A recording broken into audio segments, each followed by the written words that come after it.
Hai semuanya. Jadi, hari ini saya pengen ngobrol santai aja nih tentang sesuatu yang mungkin sering banget kita dengar atau bahkan alami sendiri, yaitu situationship. Mungkin kalian juga pernah dengar kata ini, atau mungkin kalian lagi ada di dalamnya sekarang. Nah, aku pengen ajak kalian mikir bareng-bareng tentang gimana sih sebenarnya efek dari situationship ini ke kesehatan mental kita. Jadi, santai aja ya. Kita ngobrol kayak teman biasa, bukan ceramah atau kuliah. Yuk, kita mulai. Pertama-tama, kalian tahu nggak sih apa itu situationship? Kalau aku jelasin dengan kata-kata sederhana, situationship itu kayak hubungan yang nggak jelas statusnya. Jadi, kalian berdua mungkin sering jalan bareng, sering chat, bahkan mungkin sering ketemu, tapi nggak ada komitmen yang jelas. Kayak kalian nggak pacaran resmi, tapi juga nggak cuma teman biasa. Nah, karena nggak jelas ini, sering banget bikin kita bingung sendiri. Bingung karena kita nggak tahu sebenarnya kita ini di posisi mana dan kemana hubungan ini akan berjalan. Nah, dari sini aja sebenarnya sudah mulai muncul masalah di kepala kita. Bayangin deh, kalian lagi jalan di tengah hutan, tapi nggak ada peta, nggak ada tanda-tanda arah. Kalian cuma jalan aja, berharap nanti ketemu jalan keluar. Tapi yang ada malah makin bingung, capek, dan akhirnya stres. Situationship itu kayak gitu, teman-teman. Dia bikin kita kayak lagi di situasi yang nggak pasti, dan ketidakpastian itu ternyata punya efek besar ke kesehatan mental kita. Kalian pernah nggak sih ngerasa cemas terus-menerus gara-gara mikirin si dia? Misalnya, kalian chat-an, tapi dia lama balesnya. Atau kadang dia tiba-tiba nggak ada kabar. Otak kita langsung loncat ke berbagai kemungkinan. Dia lagi sibuk kah? Atau dia udah nggak peduli sama aku? Nah, ini yang namanya overthinking. Dan overthinking itu, kalau dibiarkan terus, bisa bikin kita stres berat.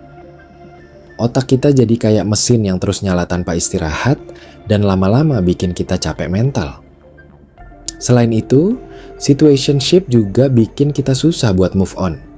Karena nggak ada status yang jelas, kita jadi susah buat bilang, ya sudah, aku harus berhenti berharap.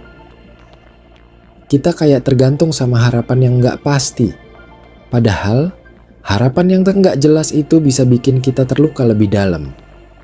Kita jadi sering mikir, kalau saja dia bilang iya, aku pasti bahagia. Tapi kenyataannya, dia nggak pernah bilang iya atau enggak. Dia cuma ada di situ, tapi nggak jelas. Ini yang bikin hati kita kayak digantung terus. Kalau kita lihat dari sisi psikologi, ketidakpastian dalam hubungan itu bisa memicu stres kronis. Stres ini bukan cuma bikin kita merasa nggak nyaman, tapi juga bisa berdampak ke fisik. Misalnya, susah tidur, nafsu makan berubah, bahkan bisa bikin kita gampang sakit. Jadi, jangan remehkan ya. Situasi yang kayak gini bisa berdampak besar ke kesehatan kita secara keseluruhan. Tapi, teman-teman, aku nggak mau bikin kalian takut atau jadi paranoid sama situationship. Aku cuma pengen kita semua sadar bahwa situasi kayak gini memang perlu kita hadapi dengan kepala dingin dan hati yang kuat. Karena kalau kita nggak sadar, kita bisa terjebak di dalamnya tanpa kita sadari. Kita malah jadi korban dari ketidakjelasan itu. Nah, sekarang coba deh kita pikir bareng, kenapa sih kita suka banget masuk ke situationship? Apa karena kita takut sendiri? Atau karena kita nggak mau repot dengan komitmen? Atau mungkin karena kita berharap bisa dapetin yang terbaik tanpa harus berjuang terlalu keras. Semua itu wajar kok. Manusia itu memang makhluk sosial yang butuh kasih sayang dan perhatian. Tapi kadang, kita juga suka menghindar dari sesuatu yang berat. Padahal itu yang sebenarnya kita butuhin untuk tumbuh dan berkembang. Kalau aku pribadi sih, aku percaya bahwa setiap hubungan itu harus jelas. Bukan berarti harus langsung pacaran atau menikah, tapi setidaknya kita harus punya kejelasan tentang apa yang kita inginkan dan apa yang kita harapkan dari hubungan itu.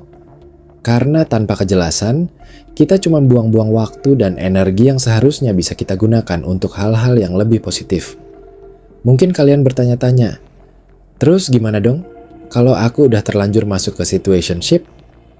Nah, ini yang penting banget. Pertama, coba deh kalian evaluasi diri sendiri. Apa sih yang kalian rasain? Apakah kalian merasa bahagia? Atau malah sering sedih, cemas, dan bingung? Jangan takut buat jujur sama diri sendiri. Karena hanya dengan jujur, kita bisa mulai cari solusi yang tepat. Kedua, coba komunikasikan perasaan kalian ke si dia. Ini memang nggak mudah, apalagi kalau kalian takut ditolak atau hubungan jadi renggang. Tapi percaya deh, komunikasi itu kunci dari segala hubungan. Kalau kalian nggak ngomong, dia nggak akan tahu apa yang kalian rasain. Dan kalau dia memang peduli, dia akan berusaha buat kasih kejelasan. Kalau ternyata dia nggak bisa kasih kejelasan, atau malah bikin kalian makin bingung, mungkin ini saatnya buat kalian pikir ulang. Jangan takut buat keluar dari situationship itu. Karena kesehatan mental kalian jauh lebih penting daripada sekadar status hubungan yang nggak jelas. Ingat, kalian berhak buat bahagia dan punya hubungan yang sehat.